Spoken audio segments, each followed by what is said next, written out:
Pastor Michael was a fiery preacher. He believed in calling out sin. He wanted people to know the consequences of their actions. Pastor David was different. He was gentle and soft-spoken. He emphasized God's love and forgiveness. He wanted people to feel welcome in God's house. Both pastors agreed on one thing: their town needed a new church. The old church was too small. It couldn't hold all the people who wanted to come. They had a vision of a larger church, a beacon of hope for the community. Pastor Michael wanted to build the church quickly. He wanted to hold big revival meetings. He believed in attracting new people through powerful sermons. Pastor David preferred a slower approach. He wanted to focus on building relationships. He believed in small group meetings and personal outreach. Despite their differences, they started working together. They held fundraisers and gathered volunteers. They both wanted to see their vision come to life.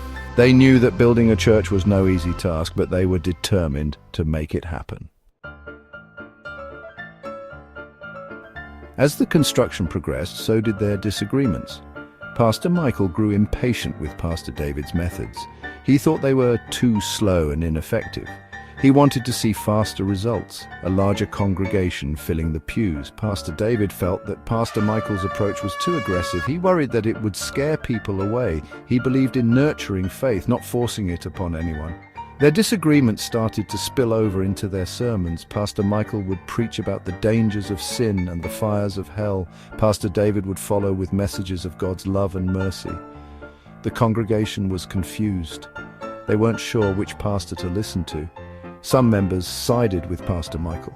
They liked his fiery sermons. They felt he was a strong leader. Others preferred Pastor David's gentle approach. They found comfort in his words. The church, meant to be a symbol of unity, was becoming divided. The tension between the pastors was palpable. The church members could feel it. The once enthusiastic volunteers were now hesitant. The joy of building a church together was fading. Donations dwindled. People started questioning the project. Was this really God's will? Or were they building a monument to their own disagreements? The pastors too began to doubt themselves. Was their vision flawed? Had they misinterpreted God's plan? One evening, Pastor Michael and Pastor David found themselves alone at the construction site. The unfinished building stood silent, a testament to their shattered dreams. They looked at each other, their faces etched with fatigue and doubt. For the first time, they truly saw each other, not as rivals, but as brothers in Christ. They talked through the night. They confessed their fears, their pride, their stubbornness.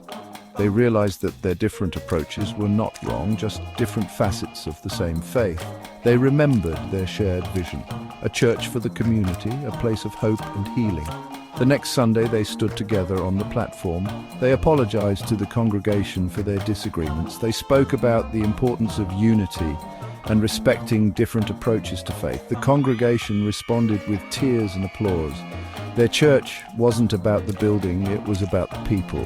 It was about coming together, despite their differences, to worship and serve God. The experience changed them. They learned that strength comes from embracing diversity, not from demanding uniformity.